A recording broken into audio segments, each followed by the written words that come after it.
축덕과 추갈못이 함께 즐기는 방송 축덕 쑥덕 46번째 이야기 시작합니다. 와우.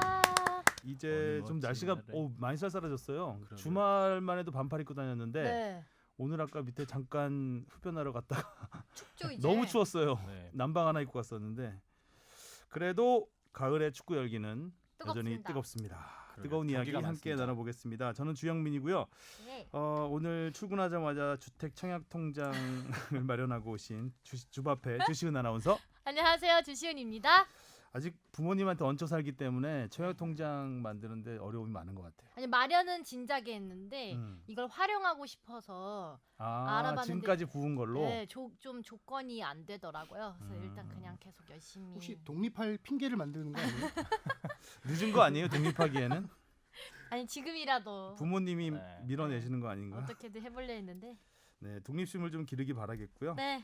자, 그리고 비디오 머그의 뽕 작가 박진영 씨 나왔습니다. 네, 안녕하세요. 국뽕 축덕 뽕 작가 박진영입니다. 네. 쌀쌀 구미 쪽에서는 쌀쌀을 살살이라고 발음하나요? 아, 시옷 발음 안 되는 게 경상도 분 중에 네, 몇 그런 분이 안 분들이 되게 있잖아요. 뭐 쌀을 살이라고 하고 주로 부산 분들 아닌가요? 이런 저도 날씨를 네, 살살한 선생님들 중에 날씨라고 그러면. 하는지 궁금해요. 약간. 몇 분이 아니라 네. 몇십만 명 되지 않을까요?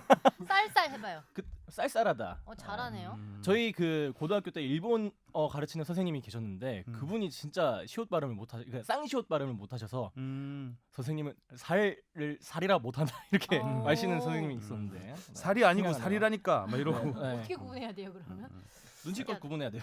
네, 쌀쌀한 표정 날씨 보고. 한번 생각을 해봤고요. 네. 하성룡 기자 또 나왔습니다. 네, 안녕하세요. 하성룡입니다. 예. 다음 예. 주도 나옵니다. 예. 붙박이 연속. 붙박이. 저희가 인력이 이렇게 부족하답니다. 하성룡 기자가 계속 때워야 되는 상황이 이어지고 있고요. 네. 하성룡 기자가 오늘 또 나온 이유는 아니지만 또 어제 벤투호 소집할 때 취재를 갔다 왔기 때문에 현장의 생생한 목소리를 들려드릴 수 있을 것 같습니다. 먼저 청취자의 궁금증을 풀어주는 무엇이든 물어보세요. 앙 순서입니다. 오늘 맞히셨어요. 처음으로 맞췄어요. 아, 아니, 아까 선배 오프닝 멘트 할 때부터 이거 앙 해야지 생각하고 있어요. 그러니까 계속 이를 악물고 오더라고. 이렇게 타이밍 맞추느라고 앙. 오늘 그것만 하면 된다. 앙. 뭐 이렇게 음정까지 조절하면서. 네, 딱 맞았어요 오늘. 네. 자, 오늘은 오랜만에 네가 가라 내가 갈까님 네. 그리고 호진킴님, 이재현님이 질문을 주셨습니다. 네. 감사합니다. 들어볼까요? 네, 네가 가라 내가 갈까님이 K리그에 대해서 질문을 주셨는데요. 치열한 순위 싸움에 질문이 생겨 보냅니다. 첫 번째 질문은 올해 8강 진출팀이 없어서 이제 아침 출전권이 3+1에서 2+2로 바뀌는 걸로 알고 있습니다. 내년에 8강 이상 진출팀이 생겨서 성적이 바뀌면 다시 3+1로 돌아갈 수 있나요? 매년 리그 점수와 챔스 성적으로 출전권을 정하나요? 라고 보내주셨어요. 네. 순간 저는 아침 출전권으로 들었어요. 아침을. 아시아 챔피언스 리그 네. 아침이죠. 네. 자, 3+1에서 2+2로 이제 내년 네. 시즌부터 바뀌는데 네. 이 내년이 아닙니다. 내후년이죠. 참. 내후년. 아, 내후년부터 2021년부터 예. 바뀝니다. 설명해 주시죠. 그 AFC 아시아 축구 연맹이 11월 30일에 이걸 최종 결정을 해요. 네. 결정을 하는데 사실상 확정이 됐어요, 거의. 뭐냐면은 우리가 현재까지는 3+1이었는데 이게 아시아 클럽 리그 순위를 매깁니다. 최근 성적 몇 년간의 성적을 반영해서 거기서 1위가 중국이고 우리가 2위였는데 올 시즌에 우리 K리그 팀들이 8강에 한 팀도 올라가지도 못했어요. 네. 그리고 최근에 계속 챔피언스리그 성적이 안 좋거든요. 그러다 보니까 일본에 2위 자리를 내주고 3위로 밀리게 됐어요. 오. 그게 이제 최종 11월 30일에 확정되는 건데 3위로 밀리게 되면은 출전권이 3+1에서 2+2, 2+2로 바뀌게 됩니다. 2+2로 바뀌면은 이제 FA컵 우승팀, 그다음 K리그 K리그 우승팀만 직행을 하게 되고, 직행하고, 그다음 네. K리그 2위, 3위가 플레이오프를 플레이오프를 플레이오프에 치게 되죠. 되는 거죠. 예. 예. 근데 이게 지금 내년까지는 이 현행 3+1 우리나라 기준으로 K리그 기준으로 이게 유지되고 2021년부터 이제 2+2로 바뀌게 되는데요. 네. 기존대로라면은 이제 4시즌 성적을 합계로 이 순위를 매기거든요. 그래서 4년에 한 번 이 룰을 정해요. 그래서 2016년부터 2019 4시즌 성적을 바탕으로 2021년께 이제 설정이 되는 거예요. 그래서 2021년부터 바뀌는데 이 체제로 근데 다음 4시즌 가는 게 아니라 일단 2시즌만 치르기로 했어요. AFC에서 뭐 최종 그렇게 결정할 거라고 하는데 그래서 2023년부터는 또 어떻게 될지는 바뀌겠네요. 추후에 이제 또 논의를 하기로 했어요. 아무래도 이런 그 시스템은 그 흥행을 가장 많이 고려를 하잖아요. 그렇죠. 그러니까 한국 팀이 많이 올라오는 게 한중일 팀이 많이 올라오는 게 이제 좋기 때문에 그런 부분도 좀 고려가 될 것 같은 생각이 들고 굉장히 요동이 많이 치잖아요. 중국이 굉장히 투자를 많이 하면서 네. 리그가 수준이 많이 올라왔기 때문에 혹시 투자는? 급변하는 이 리그 수준을도 반영을 해야 되니까 4년은 너무 길다고 생각할 수 있을 것 같아요. 네. 2년 정도도 괜찮을 것 같고. K리그 팀들이 잘해야 다시 또 그쵸. 3+1로 네. 복귀할 수 있겠죠. 그리고 네가 가라 내가 갈까님이 두 번째 네. 질문이 그 호진킴님의 질문하고 좀 겹치는 것 같아서 네. 호진킴님의 질문을 읽어주시면은 같이 답변이 될 것 같습니다. 네, 호진킴님이 내셔널 리그는 10여 년 전 K리그의 2부 리그 격으로 K리그와의 승강제 도입을 하려고 했지만 국민은행과 현대미포조선의 승격 거부로 승강제 도입에 실패하고 결국 K리그는 자체적으로 K리그2를 만들어지면서 아마추어 리그는 K3 리그 사이에 애매한 포지션을 이어가고 있는 것 같습니다. 2020년부터 기존의 내셔널 리그와 K3 리그 등을 통합해서 K3 리그, K리그 3, K리그 4를 출범하고 리그가 사라질 것 같다는 기사가 계속 나오고 있는데 현재 진행 상황은 어떤지 알고 싶습니다. 사적으로 1부, 2부 리그는 K리그 1, K리그 2인데 3부, 5부 리그 등은 K3 리그, K5 리그로 숫자 위치가 다른 이유가 자동차 이름도 무엇인가요? 아니고. 네. K9이 참 좋은 차기네요. 주바페를 시험에 들게 한 질문이었던 것 같아요. 좀 복잡하죠 읽기가. K3 리그, K 리그 3 막 네, 이래야 되니까. 헷갈렸어요 갑자기. 이 부분이 지난주에 좀 많이 논의가 된 것 같아요. 저희가 네. 이 부분을 조금 하루만 더 늦게 했으면 다뤄드릴 수 있었을 것 같은데 설명을 좀 해주시죠. 일단 배경 설명을 간략하게 드리면 축구협회가 2023년까지 1부 리그부터 7부 리그까지 디비전 시스템을 갖추겠다라는 청사진을 밝혔거든요. 우와. 네. 네, 그래서 7부 이 리그. 디비전이라는 게 뭐 승강제 시스템인데 그러기 위해서 이제 지금 K리그 1, K리그 2, 1, 2부가 있잖아요. 네. 그 아래 리그들이 이제 7부 리그까지 돼야 되는데 그래서 내셔널 리그가 어떻게 보면 우리 3부 리그라고 할 수 있어요. 그래서 지난 9월 30일까지 K3와 K4 가입 신청을 받았어요. 참가하겠다는 내년 시즌에 K3, K4에 참가하겠다는 신청을 마감했는데 내셔널리그 8개 팀이 모두 신청을 했어요. 원래는 처음에 7개 팀만 신청했다가 한 개 팀이 좀 기간을 지나서 했지만 추가 신청을 받아서 8개 팀. 이 참가하겠다는 게 K리그 3예요, K3 리그예요. 내셔널리그 팀들은 현재 K3에 갑니다. K3. 내셔널리그 팀들은. 그리고 내셔널 기존에 리그 K3 리그가 있었어요. 네, 있었죠. 네, 그 K3 리그 팀들은 K3에 참가하거나 K4에 참가하거나 그렇게 나눠서 할 수가 있어요. 그래서 K3, K4까지는 세미 프로예요. 그리고 나머지 5부터 뭐 7까지는 이제 아마추어 리그인데 그거를 통합해서 이제 뭐 진짜 뭐 4부 리그 팀이 1부 리그까지 올라가는 그런 뭐 잉글랜드에서 나올 만한 뭐 동화 같은 스토리가 나올 나중에 이제 시스템이 구축되는 거죠. 그래서 결과적으로 얘기하면은 내셔널 리그는 내년부터 없어집니다. 네. 그렇구나. 내셔널 근데 리그는 없어지고. 이 말을 못 쓰겠네요. 그렇죠. 내셔널 리그는 없어지고. 그래서 뭐 K3 리그도 현재 2개로 나눠져 있어요. 상위 리그 팀, 어드밴스 팀이라고 부르는데 12개 팀이 있고 또 하위 리그 베이직 팀 8개 팀, 20개 팀이 이렇게 있는데 거기도 모두 참여한다고 의사를 밝혔거든요. 거기다가 뭐 인천 남동구, 경남 진주시, 의정부시 등 3팀이 이제 추가 창단해서 K3나 K4에 참가 의사를 밝힌 상태고요. 이 서류 심사를 거쳐서 12월 중에 최종적으로 이제 K3, K4에 갈 팀들, 참가할 팀들이 그냥 신청서만 내고 실질적으로 뭐 아무도 없는 팀들이 있을 수 있으니까 서류 심사를 거칩니다. 그렇게 해서 몇 팀씩 만들어지나요? K3, K4? 아직 그런 게 정해진 게 없습니다. 그럼 3포도 1, 2처럼 막 이렇게 승강제하고 그래요? 최종적으로는 그렇게 하려는 목표인데 1부랑 7부가 다 이어지는. 일단 이제 시스템을 좀 갖추자는 거죠. K로 맞게 갖추자는 건데 왜 K3라고 하고 K리그 2까지는 리그 다음에 붙이는데 이유는 뭘까요? K3가 원래 있던 리그예요. 그렇죠. 원래 있던 네, 그래서 리그. 그냥 쭉 가는 건가? K리그 1, K리그 2가 뒤늦게 만들어진 이름이잖아요. 그렇죠. 근데 일단 기존의 K3도 엠블럼이 있고 뭐 그 운영되다 보니까 이름을 뭐 유지를 하는데 지금 협회에다 어제 제가 이걸 어제 문의를 했었는데 이 디비전 시스템이 구축되면은 또 이름이 한 번? 또 바뀔 수도 있다. 명칭 지금 현재는 정리하겠다. 가칭이다. K3, K4, K5 K3 리그, K4 리그도 프로축구 연맹이 관할하나요? K3, K4는 아니죠. 따로 있죠, 예, 리그가. 그렇죠.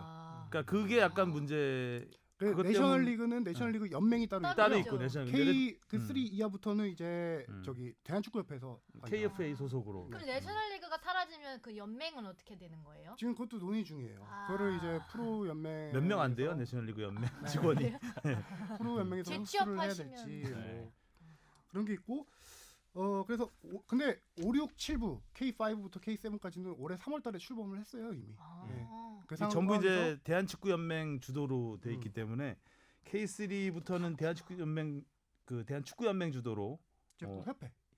대한축구협회 말이 헷갈리네. 나도. 대한축구협회 KFA 주도로 돼 있고 K리그 1, 2는 프로축구연맹 프로축구연맹으로 돼 이기 있어요. 때문에 이런 것도 좀 아무래도 이제 재원이라든가 좀 뒷받침할 수 있는 능력이 KFA 쪽이 더 크기 때문에 KFA가 주도로 하고 있거든요. 근데 이 이게 부분도 이제 프로축구 연맹이 다 관할을 해야 이게 승강제가 좀 더 부드럽게 되지 않을까. 그렇죠. 근데 여기서 이제 이슈가 내셔널리그 팀은 이제 실업리그였잖아요.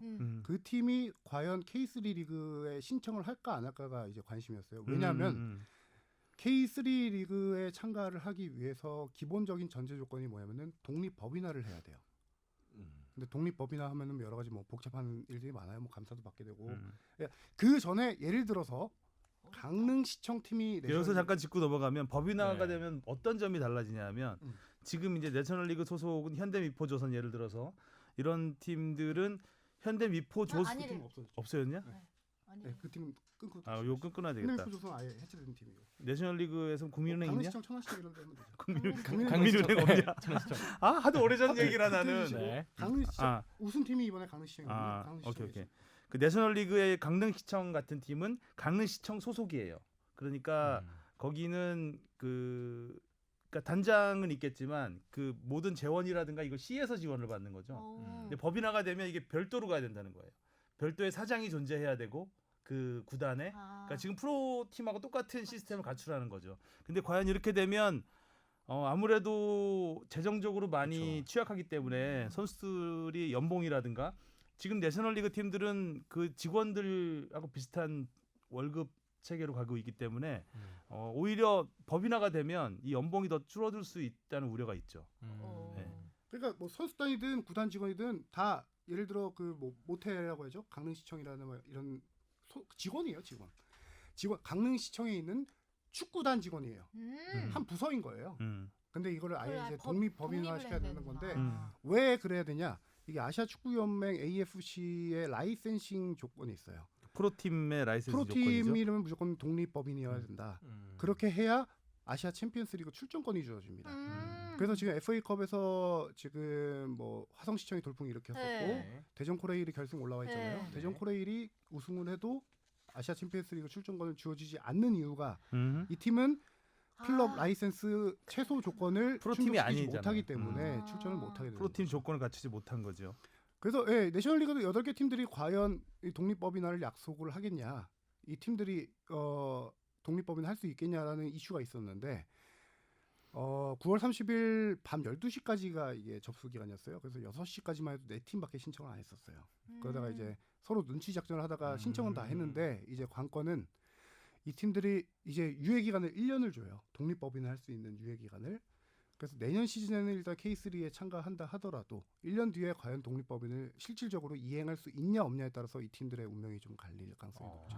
만약에 안 되게 되면 그러게. 그 팀은 그냥 붕 뜨는 거예요? 아니, 안 되게 될 경우에 예를 들어서 뭐 시청팀이라든가 이런 팀들은 해체를 하거나 아니면 전국체전용 팀으로 바뀌게 되는 거죠.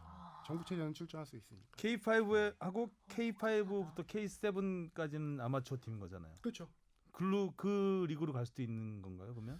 만약에- 실업팀이기 때문에 아마추어 리그로 가지 못할 거예요. 또 그렇게 되는 아마추어 리그는 이제 동호인 팀을 그렇죠. 말하는 거겠죠. 네. 그럼 어떻게 될지 좀 두고 봐야 될 것 같은데 여러 가지 전망들이 있어요. 네. 장기적으로는 이런 시스템으로 가는 게 맞긴 한데 네. 너무 급박하게 진행이 되고 있는 게 아니냐. 아직 그 기본적인 인프라가 갖춰지지 않은 상태에서 이렇게 거의 뭐 몰아가듯이 하는 게 맞는 것이냐라는 얘기도 있는데 일단은 뭐 지켜봐야 될 것 같습니다. 자, 다음 질문이요. 이재현님이 보내주셨어요.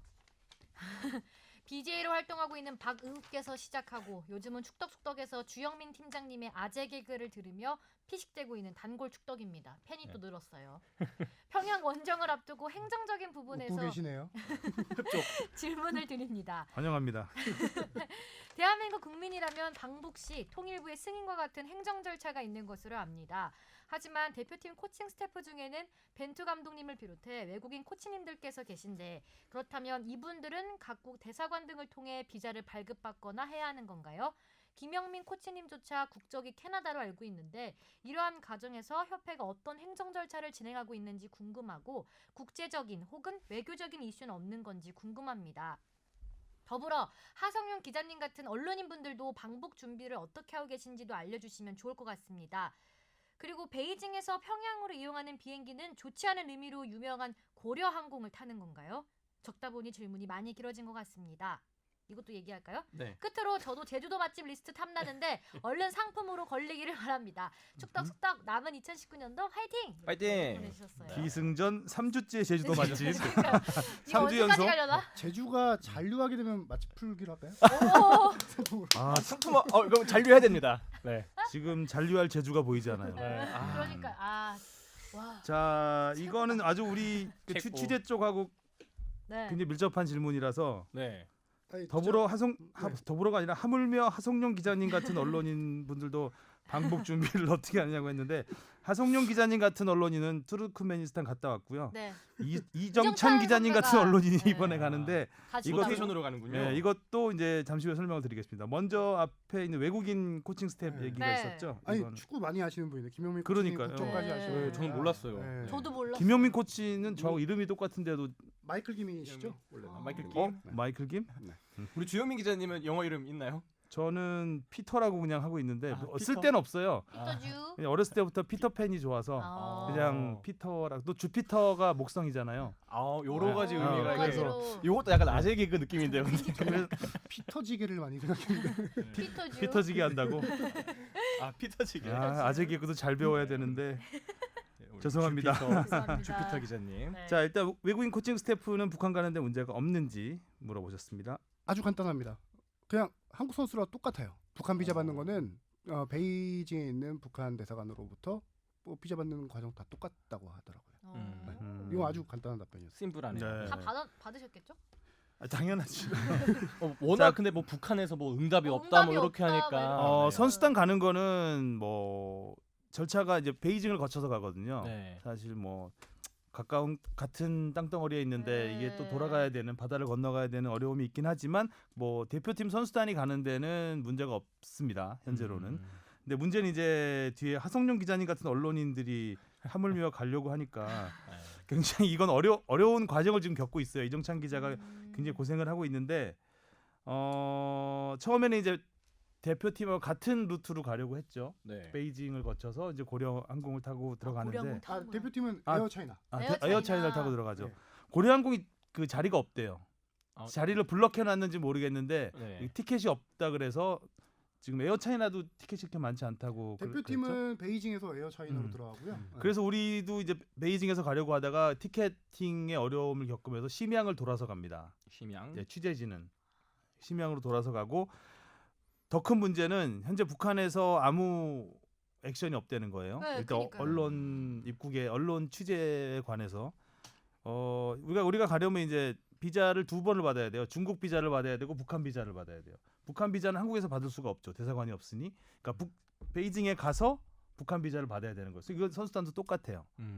그렇기 때문에 베이징에서 그러니까 중국에서 하루 체류를 해야 돼요. 그건 선수단이나 취재단이나 마찬가지인데 취재단은 이제 최근 심양에서. 네, 심양에서 받죠. 대사관에서 받고. 이 북한에 입국 허가가 있어야 원래 티켓팅이 된다고 해요. 근데 입국에 관한 아무 말이 없는 상황이기 때문에 현재로는 지금 일단 비자 신청만 해놓고 있는 상황이에요. 중국 비자도 오늘 8일이죠 오늘? 네. 네, 오늘 신청한다고 하고 다음 주 있고. 화요일이네. 그러니까 중국이 지금 10월 초가 이제 국경일이 겹치면서 연휴가 있기 때문에 업무를 대사관이 안 한대요. 네. 네, 외교부가 안 하기 때문에 뒤늦게 중국 비자도 어렵게 받아야 되는 상황이고 지금 북한도 아무 얘기가 없는 상황이기 때문에 굉장히 뭐 축구협회는 물론 통일부도 마찬가지고 같이 좀 어려움을 겪는 상황이죠. 대표팀 같은 경우는 명단도 나오기 전에 한 30명 정도를 추려서 미리 비자를 신청을 했었어요. 그 연휴 들어가기 전에 해놔야 되니까. 그렇게 했고 좀 언론인들은 오늘 이제 신청을 네. 하기로 중국 비자 신청이 했는데 오늘 들어가요. 북한 비자가 안 나오다 보니까 북한 못 들어가잖아요. 지금 항공권조차도 안 되고 있는 상황인 네. 거죠. 항공권은 어떻게 뭐 통일부랑 해서 일단은 걸어본다고는 하는데 일단 정상적인 루트로는 현재 티켓을 구할 수 없는 상황이죠. 북한의 방북 허가가 나지 않았으니까. 그런데 지난 2년 전에 이제 여자 아시안컵 예선일 때도 똑같이 갔잖아요. 그때도 취재단이 10명이 갔거든요. 이번에는 18명이 갑니다. 모두. 케이크 다 예. 3차 통과. 근데 지금 이 정말 18명이 조금 간다. 이 18명이 북한이 허가한 18명이 아니에요. 그러니까 완전히 허락한. 그러니까 통일부와 조율을 했어요. 북한하고 조율을 해서 통일부에서 지정한 숫자예요. 18명이. 그래서 북한이 너무 많다. 지난번 수준으로 줄여라 하면 다시 10명으로 줄일 수도 있어요. 하루 전에 줄 수도 있어요. 진짜로. 그렇기 때문에 지금 굉장히 취재 쪽은 어려운 상황이고 취재를 가야 우리도 뭐 알 텐데. 그러니까요. 취재를 못 가. 또 정말 중요한 게 라이브 중계가 돼야 되잖아요. 네. 그래서 합니까? 그러니까 원래는 이제 하려고 했죠. 3사가. 네. 중계권이 뭐 100만 불이 넘는 돈이기 때문에 엄청난 돈을 주고 하는 거기 때문에 또 현장에서 중계를 하자. 중요한 경기니까. 그래서 방송 3사가 통일부로부터 허락받은 인원은 10명이었어요. 중계진 10명. 중계진만 10명. 그래서 지상파 3사에서 그러니까 캐스터 해설자 2명씩 하고 그다음에 기술진 1명씩 그다음에 PD는 풀로 통합 PD 1명 해서 3사 다 합쳐서 10명이요? 그래서 10명을 이제 보내기로 했어요. 보내기로 했는데 중계팀 특히 기술 쪽은 먼저 들어가야 돼요. 먼저 들어가서 그쵸. 위성도 체크를 해야 되고 현지 그 중계 부스도 네. 봐야 되고 코멘타리 부스도 봐야 되기 때문에 최소한 하루 이틀은 먼저 들어가야 되는데 그게 불발이 돼 버렸어요. 지난주에. 원래 이번 주에 출발을 해야 돼요. 이번 주 한 월화쯤 출발을 해야 되는데 그게 이제 비자도 꼬이고 막 이러면서 그러니까요. 그래서 현장 중계는 무산이 됐고 아따가. 여기에서 이제 우리가 위성을 받아서 중계를 해야 되는데 일단은 중계를 하려고 하고 있습니다. 근데 거기서 안 열어주면 못하죠. 어떻게 봐요? 어제 손흥민 선수 그리고 남태희, 이재익 선수 이재익 선수. 인터뷰했었는데 그렇죠. 주요 내용 좀 소개해 주시죠. 그 손흥민 선수가 가장 이제 핵심 말은 우리 북한 놀러 가는 거 아닙니다. 가장 화제가 된 화제가 인터뷰였죠. 네. 질문이 좀 그렇죠. 우문현답이라고 해야 될까요? 네. 질문은 어떻게 그 결전을 앞둔 선수한테 평양 가서 뭐 먹고 싶냐고 물어봤다고요? 뭐 근데 좀 질문 자체는 좀 가볍게 물어본 것 같더라고요. 음. 좀 뭐 어디 뭐 보고 싶은 거 있냐. 아무래도 북한이라는 곳이 가보기 힘든 곳이잖아요. 그래서 뭐 그래도 보고 싶은 거 있냐. 경기하러 먹고 가는 싶은 거 있냐, 이런 것 선수한테는 같은데. 네. 연예 프로그램에서 나온 게 아닌가 싶을 정도로 굉장히 사담같이 느껴질 정도의 질문이었어요. 그 질문에 대해서 우리는 놀러 가는 게 아니다. 아마 네. 제가 아니, 보기엔 저도 좀 처음 보는 기자여서 어디 소속인지를 잘 모르겠었어요. 아마 제가 보기엔 좀 대상을 잘못 골랐지 않나. 한참 이 결연한 의지에 손흥민 선수가 지금 선수한테. 심기가 많이 불편하잖아요. 팀도 좋지 않고 표정이 좀 대표팀에서도 밝지 경기력이 아직 뭐 잘 녹아들지 네. 못하고 있기 때문에 굉장한 좀 부담감이 있을 거예요. 그렇죠. 특히 평양 원정이라 그러면 부담이 없다 그러면 거짓말이죠. 평양이 여러 가지 악조건이잖아요. 우리 응원단이 거의 못 가는 걸로 네, 결정이 항상 됐고 거의.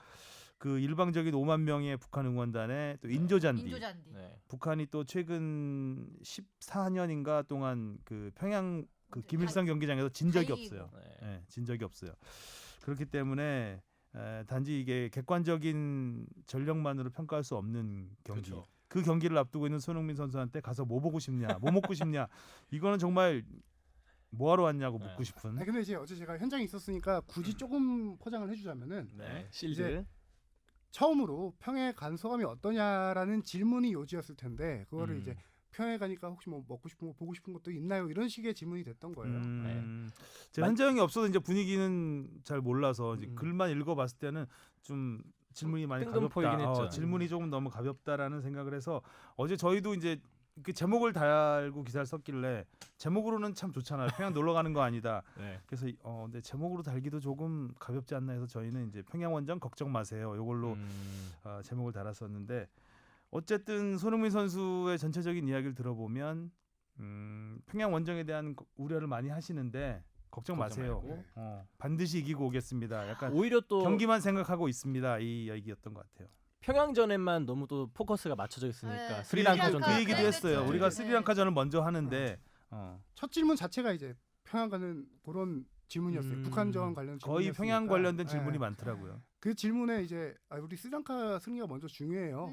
하고 나서 이제 또 이제 재차 질문이 나온 게 아까 말했던 그런 질문들이었던 거죠. 그래서 어제 기자들도 평양 질문을 계속 하면서도 약간 손흥민 선수가 약간 첫 좀, 답변부터 예. 그렇게 약간 너무 이것만 질문하지 마세요라고 하니까 약간 좀 그런 분위기가 있었던 거죠. 그래서 평양에 가서 경기 질문 안 하고 먹는 거 질문한 건가 보다. 그러니까 아마 그래도 나름 생각이 있었다. 이재익 선수한테 물어봤으면 잘 대답해줬을 거예요. 뭐. 이재익 선수도 아주 가볍게 재치 있게 네. 대답을 했는데 무슨 어린 선수잖아요. 네네. 그쵸. 아주 어린 선수인데 무섭나 봐요. 어제 듣기 싫다고. 어제 뭐 겁이 많아. 네. 거의 공통 질문이었죠. 평양 간 소감이 어떠냐. 그때 음. 이재 선수 솔직한 건지 웃기려고 한 건지 모르지만 진짜로 솔직히 평양 가는 거 무서워요. 사람만 돌아왔으면 좋겠어요. 제 8시 네. 뉴스 리포트에 소개하지 못했는데 네. 하도 그냥 재밌는 밤을 말씀 싸대니까 네. 그냥 무서운 거죠. 무서울 수 있죠. 밤은 무서워요 역시. 네. 자 이번 벤토의 가장 큰 기대감 그리고 관심거리라고 하면은 이제 이 공격 3인방 유럽파 그렇죠. 공격 네. 3인방이 어떤 식으로 포지션을 둘 것이냐. 지금 뭐 소속팀에서의 포지션들이 대표팀에서 포지션과 완전 다르기 때문에 이 선수들을 어떻게 놔야 되는지 굉장히 큰 고민일 것 같긴 해요. 이거에 대한 뭐 그 벤투 감독의 언급은 없었죠. 네, 언급은 하지 않았고요. 지난번 음. 투르크 갈 때는 투르크메니스탄 가기 전에는 미리 공언을 했었어요. 투톱을 쓰겠다. 네. 지금 지금 쓰겠다라고 맞아요. 공언했었죠. 그 당시에. 공격 3인방이라고 하면은 황희찬, 손흥민, 황희조. 황희조. 그렇게 네. 세 분. 네. 네. 뭐 간단하게 짚어주면은 손흥민 선수는 소속팀에서 왼쪽 측면도 쓰고 최전방 쓰고 지금 황희조 선수는 거의 측면 공격수로 측면, 네. 붙여졌고 네. 황희찬 선수는 소속팀에 투톱으로 쓰고 있고 네. 근데 막상 대표팀에서는 벤투 감독이 하나 밝힌 거는 황희조는 그래도 우리 팀에서는 최전방 네. 공격수다라고 저희 명단 발표 기자회견에서 밝혔었고요. 그렇죠. 그래서 이제 제 생각에는 벤투 감독이 남태희 선수를 선발하면서 계속 4-3-3 4-3-3 얘기 많이 했죠. 그래서 저도 4-3-3 충분히 스리랑카전에서 쓸 수 있다라고 생각을 하는데 그렇게 될 경우 저는 왼쪽 손흥민 오른쪽 황희찬. 그렇죠. 가운데 왼쪽 황희조. 네, 저는 그렇게 황희조는 가운데로 쓰게 될 것 같아요. 맞아요. 지금 잘 그러니까 어울리는 자리가 보르도에서의 위치가 맞지 않는 옷이지 네. 대표팀에서의 위치가 맞지 않는 건 네, 아니거든요. 아니니까. 그렇죠. 중요한 건 손흥민과 황희찬의 위치인데 네. 황희찬 윙백은 말도 안 되는 것 같고 네. 그거 다시 앞으로 올릴 것 같고 안 하시겠죠 이제? 감히 그 판데이크를 제친 선수인데 그렇죠. 황희찬이 오른쪽 손흥민이 왼쪽으로 가지 않을까라는 기대를 해보면서 네. 해외파 선수들의 활약상 전부 네. 골을 넣고 왔어요. 그렇죠. 네, 들어볼까요? 네, 짤츠부르크의 황희찬 선수가 챔피언스리그 2경기 연속골과 도움을 기록했습니다. 지난해 챔피언 리버풀에게 비록 팀은 졌지만 황희찬이 세계 최고 수비수 판데이크를 제친 장면은 최고의 하이라이트로 꼽히면서 세계적인 주목을 받았고요. 토트넘의 손흥민 선수도 바이에른 뮌헨전에서 골망을 흔들었지만 팀이 7대2로 참패를 당하면서 고개를 숙였습니다. 프랑스 보르도의 황희조 선수는 환상적인 중거리포로 시즌 2호 골을 터뜨렸습니다. 벤투호에서 활약도 기대할게요. 네, 정말 이 세 선수가 이 정도 활약을 벤투호에서 각자 보여주면 해준다면 우리는 뭐 더 원할 나이 게 없겠죠. 없죠. 네 경기 7골이죠. 네. 황희찬 선수가 아주 인상적인 활약을 네. 이어주고 있습니다. 이렇게 잘하는 선수였나요? 그러니까요. 깜놀했습니다, 그 정말. 짤츠부르크에서 오스트리아 리그에서야 뭐 골도 많이 넣고 했지만 골목 대장. 이 챔피언스리그라는 국제 무대 여기 또 다른 무대거든요. 네. 전혀 다른 무대예요. 완전 심지어, 눈도장 찍었을 것 같아요. 지난 시즌 챔피언을 상대로. 그러니까요. 네. 1차전 갱크였나요? 행크였나요? 행크. 그 팀한테 뭐 골 넣고 도움 2개 기록한 거. 1골 이동. 네. 1골 2도움이었죠. 그거는 그냥 그렇다 쳤어요. 그쵸. 행크니까. 우리가 축덕에서 얘기했었잖아요. 어. 리버풀이 진짜 실험되다. 그렇죠. 네, 맞아요. 그때 얘기했었잖아요. 그렇게 근데 얘기했었죠. 리버풀전에서 네. 골도 넣고 그 도움도 잘했잖아요. 도움도 크로스도 완전 택배 크로스. 네. 네. 미나미노 선수도 잘하고. 그러니까 맞아요. 미나미노가 그냥 둘이 잘하더라고요. 예. 솔직히 이날 제가 새벽 근무였어요. 조근이었거든요. 그래서 음. 라이브로 경기 보면서 아침 리포트를 준비했었는데 전반 30분까지 3대0 네. 3대0 정도 네, 났었죠. 맞아요. 30분 그렇지 하고 네. 받겠지요. 그렇지 하고 황희찬 선수도 약간 어른 듯한 느낌이었어요. 공 잡으면은 드리블하다가 실수로 사이드 라인으로 나가고 진짜 많이 얼어 있어서 야 이거를 아침 리포트를 대패를 써야 되나 뭐 이렇게 고민하고 있었는데 갑자기 황희찬이 예, 고글을 벗고 골 넣는 순간 아 바빠지겠네라고 하면서도 기분이 좋아지는 그런 아. 그런 경기였죠. 뭐 그렇게 좋게 했겠어요. 뭐 바빠 죽겠는데. 아니 근데 진짜 왜냐면은 아 왜 골이 지금 넣고 그래 이랬었겠지 속으로. 그냥 골이 전반이어서 고마웠죠. 아. 맞아. 아침 전반 6시 그나마. 뉴스인데 4시 경기였으니까 음. 전반이었으면 그나마 시간 여유가 있거든요. 근데 이게 그냥 골이 아니라 반다이크를 제친 그쵸. 그러니까요. 얘기거리가 정보가 좋잖아요. 그 처음에는 몰랐어요. 그냥 근데 슬로우 모션으로 봤을 때 그게 반다이크인 거야. 와. 그때 라이브로 전율이 봤을 확 때. 오더라고요. 네, 그렇죠. 네. 그렇죠. 반다이크 이게 싹 투명 인간 네. 지나가는 지나갑니다. 네. 심지어 카메라까지 속였다는. 카메라가 네. 왼쪽으로 갔다가 다시 잡았어요. 접을 때. 잘 워낙 접었어. 그 페이크 슈팅 모션이 진짜 음. 완전 속을 만하게 그렇게 행동을 했으니까요. 네. 저도 그- 이게 요거 얼마나 대단하냐면은 리버풀이 정말 홈에서 강한 안필드에서 강한 팀이거든요. 챔피언스 리그만 해도 홈 경기 22경기 무패 행진을 달리던 팀이고 5경기 연속 무실점 하고 있었고요. 그다음에 단편적인 예로 지난 시즌 바르셀로나를 상대로 원정에서 3대 0으로 3대0으로 졌다가 안필드 홈에서 4대 0으로 그렇게 기적을 이루면서 결승 진출했잖아요. 그렇게 홈에서 강한 홈에서 팀을 강한 팀이죠. 상대로 4대 3 이면 그리고 3대 이번 3대 0에서 3대 3 동점까지 만들었던 거지, 만들었으니까. 대단한 이번 거죠. 시즌도 리그에서는 개막하고 나서 계속 연승을 달리고 네. 있대요. 무패 네. 그다음 한 가지 더 대단한 게 판다이크 선수는 리그에서 55경기째 한 번도 돌파를 허용하지 않았던 선수예요. 그 정도요? 그걸 깬 거예요. 와 우리 희찬이 대단하다. 근데 솔직하게 말하면 반다이크 선수가 조금 연구를 안 해 온 것도 있다 볼 수 있습니까? 그러니까 어떤 방심했다? 그 그쵸? 댓글을 봤는데 반다이크의 스타일이 상대 공격수의 성향을 미리 공부하고 또 상대 선수의 생각을 읽어서 수비를 하는 선수인데 공부를 많이 하는 선수네요. 예, 공부를 많이 하는 선수. 머리도 똑똑해요. 굉장히 좋은 선수인데 스마트. 황희찬 선수가 아무 생각을 안 하고 축구를 하기 때문에 생각을 읽을 수 없었다. 이런 댓글이 제가 무슨 생각을 하는 거지? 설마. 댓글이죠. 댓글에 그래서 눈빛을 읽을 수 없어. 얘는 도대체 무슨 생각인 거지 하고 막을 수 없었다는 얘는 왼발이야 오른발이야. 웃었습니다. 이 손흥민, 황희찬 선수 이 세 선수에 대한 기대감이 크기 때문에 네. 상대가 약하긴 하지만 뭐 스리랑카 전부터 굉장히 많은 분들이 좀 기대를 갖고 볼 것 같아요. 네. 또 뭔가 또 예전에 스리랑카가 하고 경기한다 그러면은 에휴 뭐하러 봐. 골 하이라이트만 봐도 10분이야. 뭐 이 생각을 했었는데 지금은 경기를 정말 전체적으로 보고 싶은 세 선수가 네. 함께 뛰는 모습 보고 싶은 그런 예선이 화성 되지 안 않을까. 가신다고 했죠? 그 올림픽 경기가요. 그날이 이틀 연속 경기가 열려요. 아. A 대표팀은 정찬 선배가 하고 그 다음 날 23세 올림픽 팀을 제가 합니다. 화성용 기자였습니다. 네. 자 그리고 이제 국내 축구 소식 시간이 확확 네. 지나가고 있는데 대표팀 얘기가 재밌긴 해요. 네, 그쵸. A매치 기간은. 맞아요. 다음 주 또 A매치. 네. 그럼 하지 마요 남은 거. 이제 진행을 하려 그래. 멀티플레이어 화성용 기자였고요. 자 국내 축구 소식 정말 중요했던 10월의 첫 주말이었는데 네. FA컵 K리그 정말 아주 짜릿했던 경기들이 많았습니다. 주바페 브리핑 들어볼까요? 네, K리그 상하이 스플릿이 이제 모두 결정됐습니다. 포항이 극적으로 울산을 꺾으면서 5위로 상위 스플릿에 안착했고요. 반면 상주는 강원을 꺾었지만 다득점에서 강원에 밀려서 7위로 하위 스플릿에 머물렀습니다. 2위 전북이 경남과 인천 하위권 팀들과 모두 비기면서 1위 울산에 승점 1점으로 뒤져 있고요. FA컵에서는 대이변이 일어났습니다. 3부 리그팀 대전 코레일이 상주를 꺾고 결승에 올랐고 수원은 연장 혈투 끝에 결승에 올라 우승을 향한 꿈을 이어갔습니다.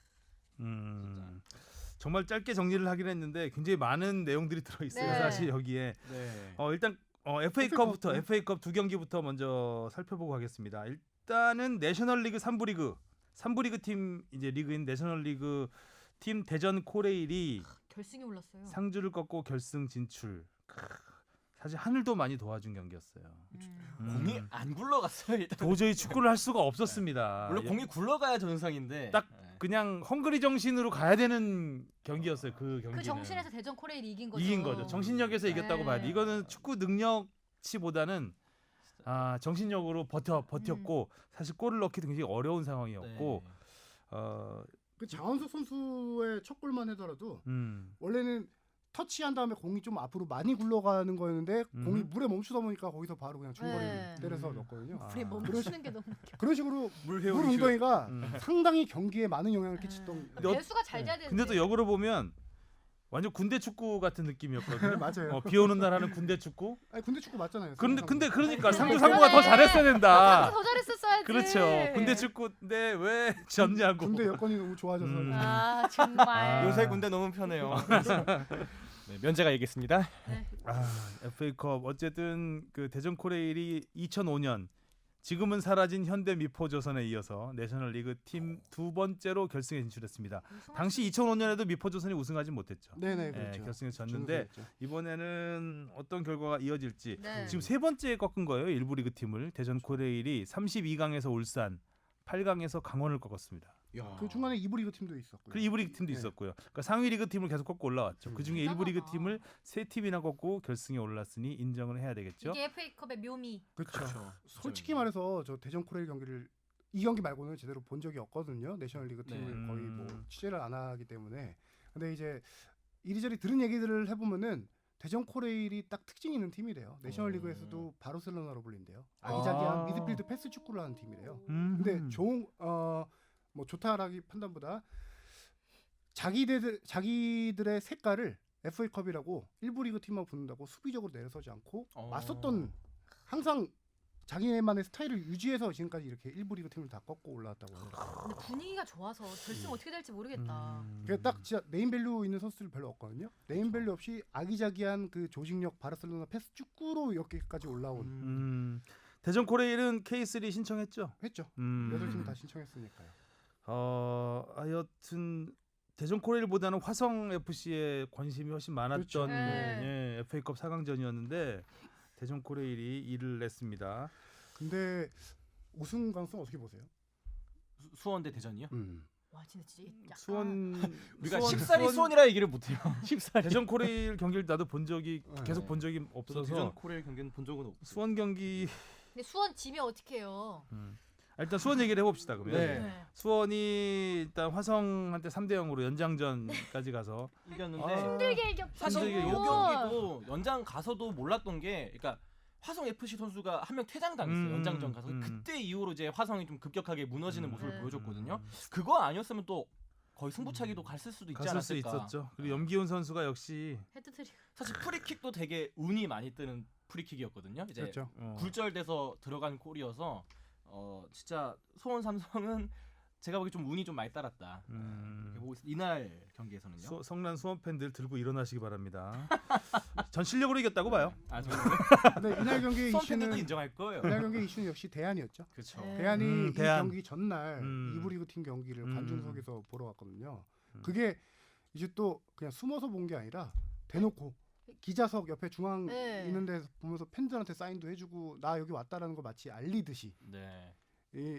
이게 문제가 뭐냐면은 뭐 선수가 훈련 다 마치고 가서 문제 없을 거라고 생각할 수 있지만 여기 왔다는 것 자체가 상대 팀에게 난 이 경기에 내일 경기 안 나간다라는 걸 미리 네, 알려주는 거니까. 그것 때문에 상당히 팀에서 문제가 됐는데 취재분이 대한 선수가 코칭 스태프랑 좀 불화가 많이 있던 거 시즌 있더라고요. 초부터 그랬죠. 예. 네. 자기 교- 출전 시간 교체 계속 교체로 나가고 이런 거에 대한 불만. 근데 여기서 그게 핵심은 있었습니다. 뭐냐면은 음. 폼이 떨어졌어요. 못 뛰는 선수예요. 지금 잘 못하는 선수니까 안 내보내는 게 당연한 건데 이 대한 선수는 옛날 뭐 자기 그쵸. 옛날 전성기 커리어가 시절을 있으니까 뭐 그 레전드라 생각하는지. 생각을 하니까요. 그것 때문에 근데 오히려 수원 구단이 대한 효과로 똘똘 좀 뭉치는 계기가 되지 않았나라는 생각도 들어요. 역시 적을 한 명 만들어야 뭉치는. 수원에 대안이 많아요. 대안 말고도. 대한 선수가 많습니까? 최고 대안이 이제 타가트, 타가트. 타가트가 있죠. 안토니 타가트. 선수도 좋고 타가트. 한이건 선수도 괜찮고.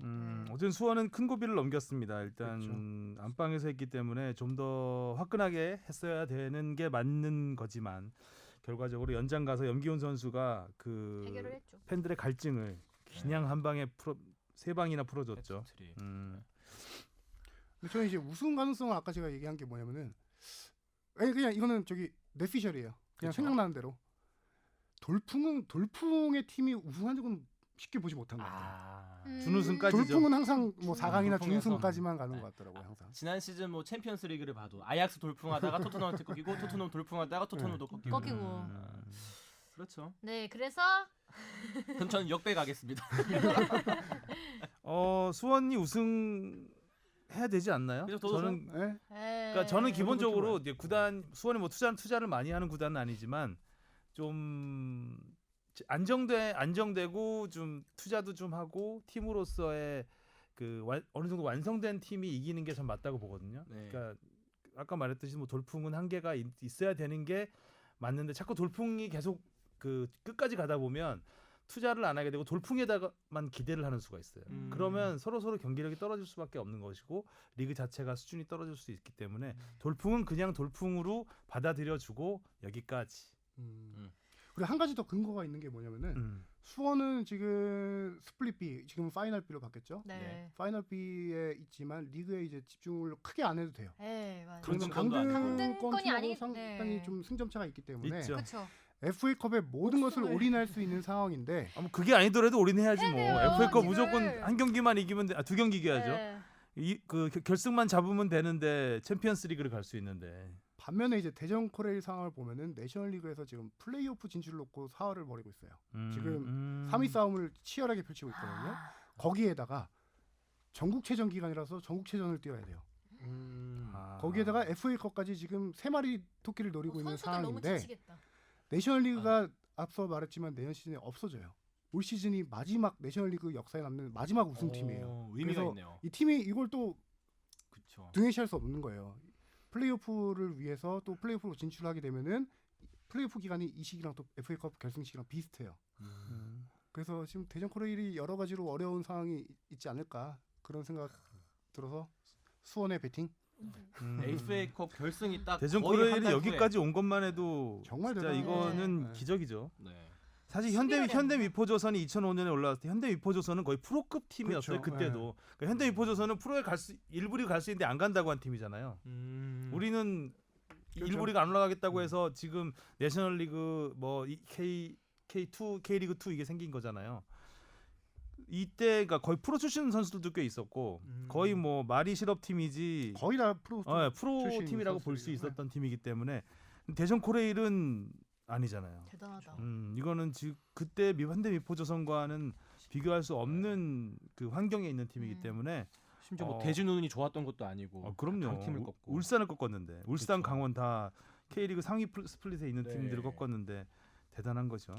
하여튼 얼마나 뭐 제가 돌풍을 무시하는 듯한 생각해 보니까 그런 말을 했던 것 같은데 그건 절대 아니고요. 네. 돌풍은 위대하다. 하지만 돌풍에는 한계가 있다라고 생각을 한 거라고 말씀을 드리겠습니다. 자, 그리고 K리그로 넘어가 보겠습니다. 어우, 극장골. 동해안 극장이 가장 짜릿했죠. 동해안 더비 진짜 응? 너무 예술이. 너무 치열하지 않았어요? 그때 같은 시간에 그 상주 강원 경기가 하고 있었는데 상주 경기가 상주골이 먼저 터졌죠. 그 김진혁 선수 시간상으로 추가 1분 차이였는데 1분 시간이었는데 네. 아니요 상주가 나중에 넣었나요? 나중에 넣었던 거 근데 같아요. 일단 비슷비슷하게 상주 시작했으니까요. 경기에서는 포항이 지금 2대1로 비기고 있다. 상주 중계 캐스터가 그랬죠.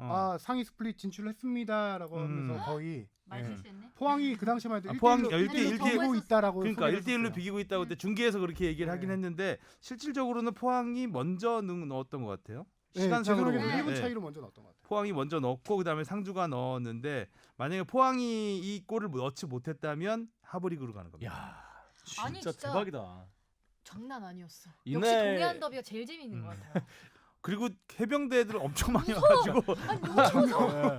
평양 원정인 줄. 네. 근데 제가 저도 맞다 해병대랑 같이 응원을 한 적 있어요. 그때 음. 동해안 더비 초반에 했었을 때 음. 김기동 감독님으로 바뀌고 그쵸. 얼마 안 됐을 음. 때 제가 가서 해병대석에서 같이 응원을 한 적이 있었는데 무섭더라고요. 약간 군기도 엄청 바짝 들어있고 근데 그걸 멀리서 보니 저런 느낌이었겠구나라고 이번에 알았어요. 활강호 사나이 부르고 있고. 네, 저도 같이 불렀거든요. 활강호 사나이. 불난 줄 알았어요 진짜. 네.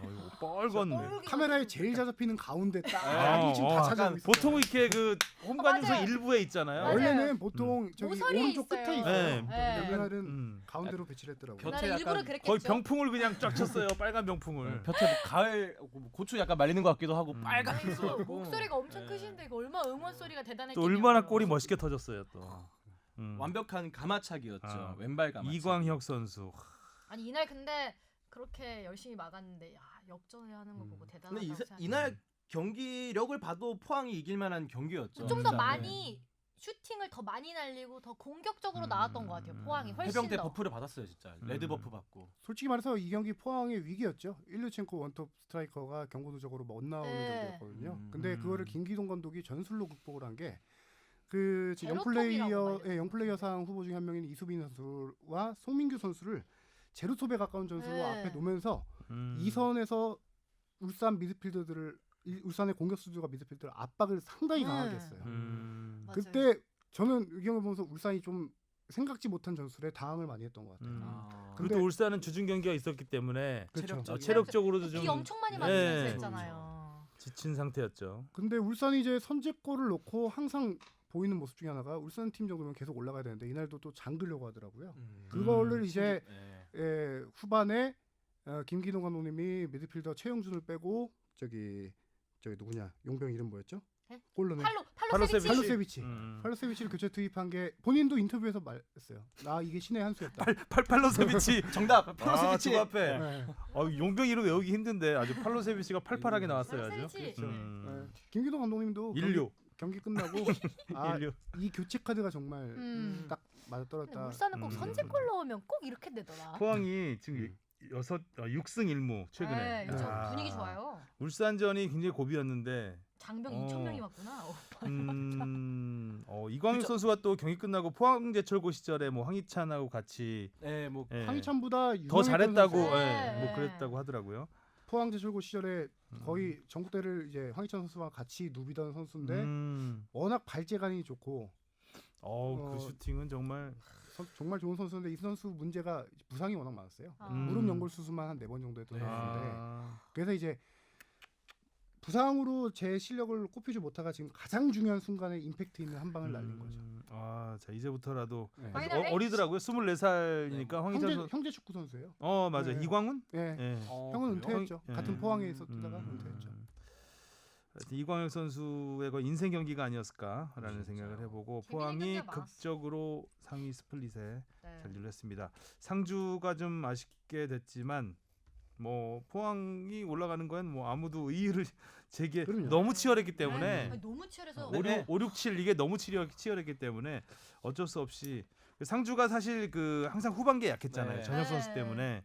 그래서 이번에는 한번 상위 스플릿에 가서 안정적으로 끝까지 리그를 갈 수도 있는 상황에서 포항의 기세에 밀리고 말았습니다. 다득점에서 강원에 6골이 뒤졌어요. 그래서 7위로 하위 스플릿으로 내려가게 근데 또 됐습니다. 이렇게 파이널 A에 진출한 팀들 보니까 또 올라간 강하다, 팀이 이렇게 올라간 느껴지죠. 것 같기도 해요. 그렇게 느껴지죠. 네. 맞아요. 뭐 그럴 만한 팀들이다. 약간 이렇게 이변이라는 느껴져요. 느낌 크게 없는 것 같아요. 그렇죠. 오늘도 대구가 이렇게 이변이라고 안 네. 느껴지는 올라갈 그렇죠. 팀으로 네. K리그 이런 흥행을 이끈 팀. 대구는 우승해야 돼요. 자 탈꼴찌 싸움에서 희비가 갈렸는데 경남이 전북을 상대로 1대1 네. 무승부. 그다음에 최하위 제주와 거의 뭐 단투대 매치라고 할 수 있는 경기에서 2대1 승리를 이겼죠. 거두면서 네. 10위로 복귀했습니다. 그래서 제주가 이제 최하위 제주와 승점 차가 5점으로 벌어지면서 이제는 어느 정도 네. 제주. 안정권으로 가고 있지 않나 생각이 들고 이제 6경. 여기서 이제 우주성 선수 아주 우주쇼를 냈어요.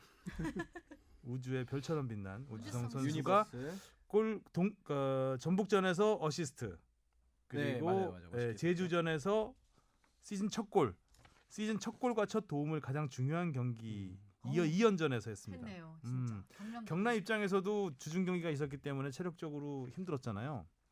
근데 이 두 경기 특히 전북전에서 비긴 게 후반 43분 이 우주성이 오른쪽 치고 나가면서 크로스로 김준범이 동점골을 넣었는데 이 전북전 무승부가 굉장히 큰 자극제가 됐던 것 같습니다. 반면에 제주는 흔들려요. 저는 좀 이제 비하인드 얘기를 좀 해봐야 될 것 같은데 경남 얘기를 해보면은 전북전을 앞두고 약간 팀의 내부 갈등이 좀 있었다고 하더라고요. 이제 선수단과 뭐 코칭 스태프 간의 뭐 내부 갈등이 문제야. 근데 이번에는 좀 좋게 봉합된 사례예요.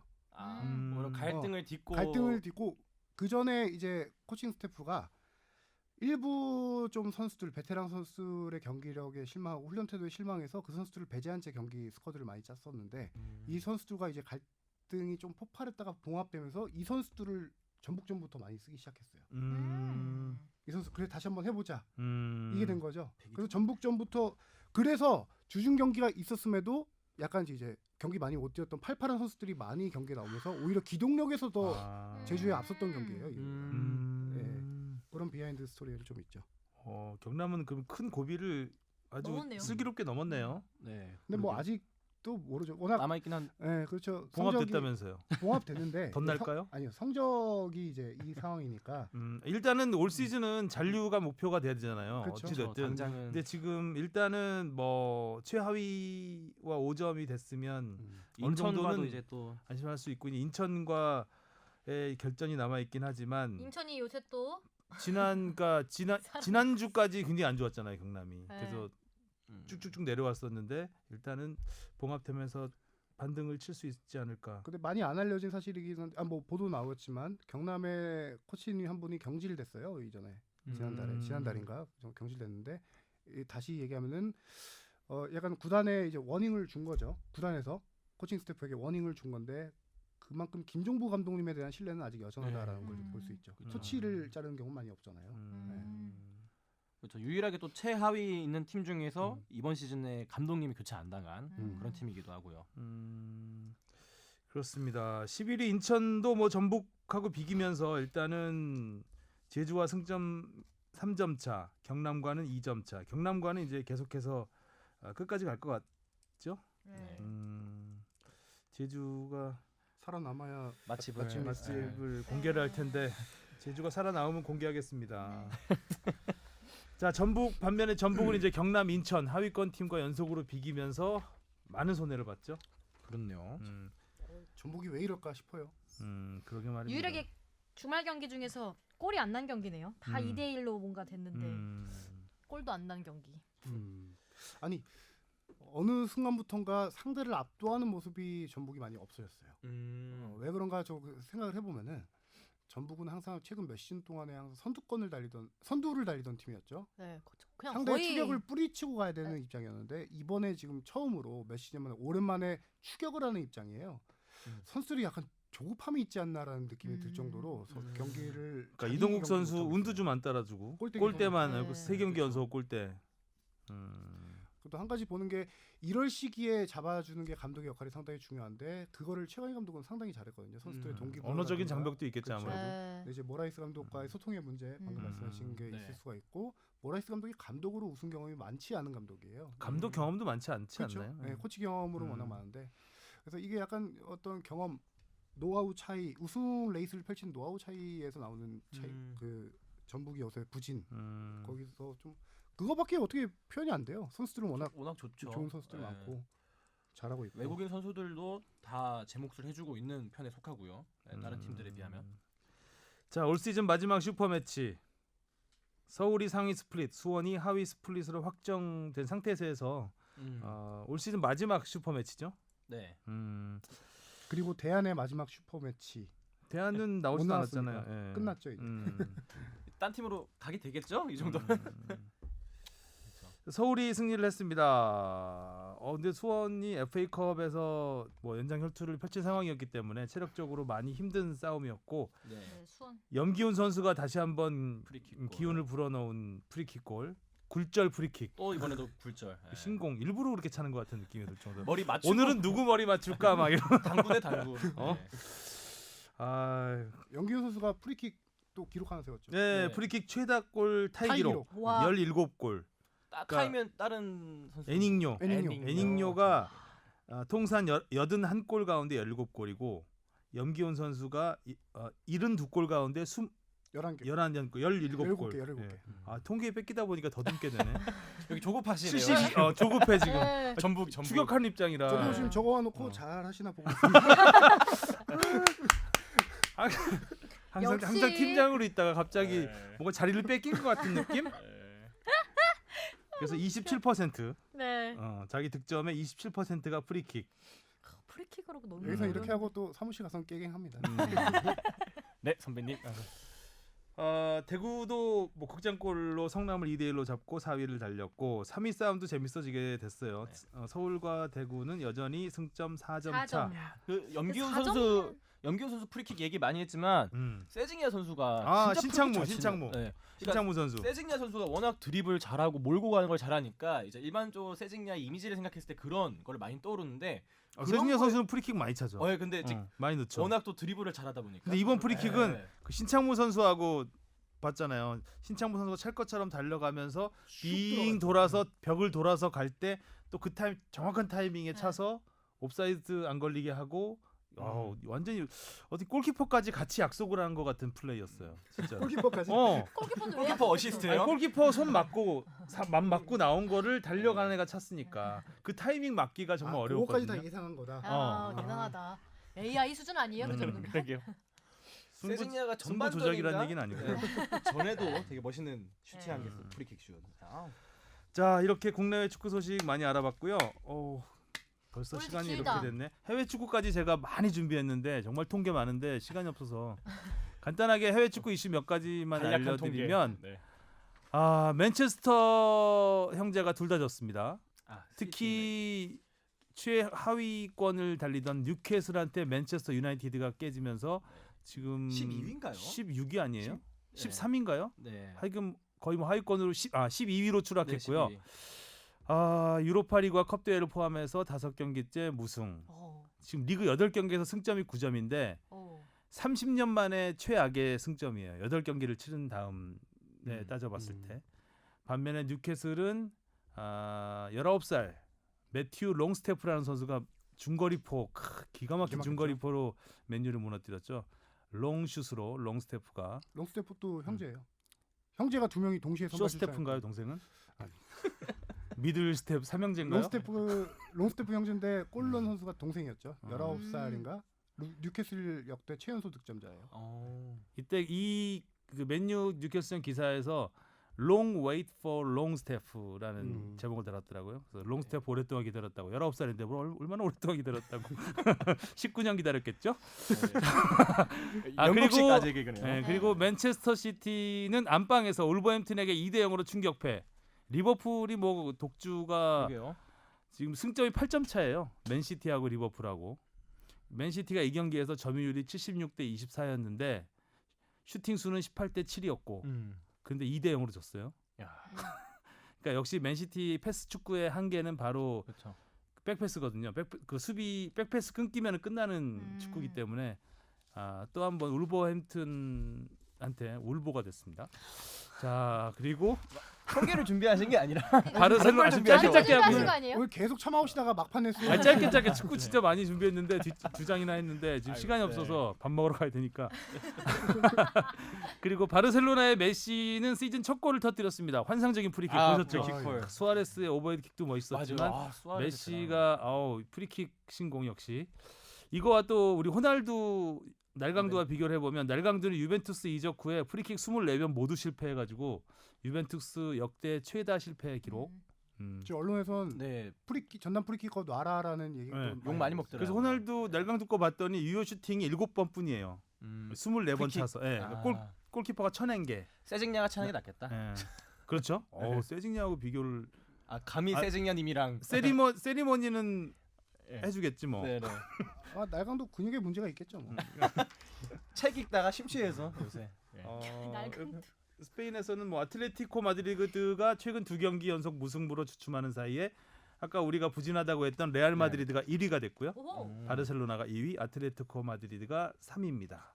그리고 우리 보르도가 프랑스 리그에서 4위까지 올라갔어요. 그렇게 올라갔어요? 네, 참 보르도가 처음에 막 보르도 와인 먹고 축구하는 것 같다고 우리가 조금 비아냥됐었는데. 보르도 못한다고 그랬는데 4위까지 근데 갔구나. 보르도가 우리 제가 보르도. 개막전 첫 경기 보고 이건 팀도 아니다 싶을 정도로 못한다고 네. 했잖아요. 코시엘리가 들어오면서 팀이 확 단단해졌어요. 아하. 아스날에 있던 중앙 수비수인데 그 선수가 황의조가 오면서 들어오면서 달라진 거 이름이 없을까요? 익숙하다 했더니 아스날 코실리는구나. 네, 그 선수가 보르도로 이적하면서 팀이 확실하게 단단해졌어요.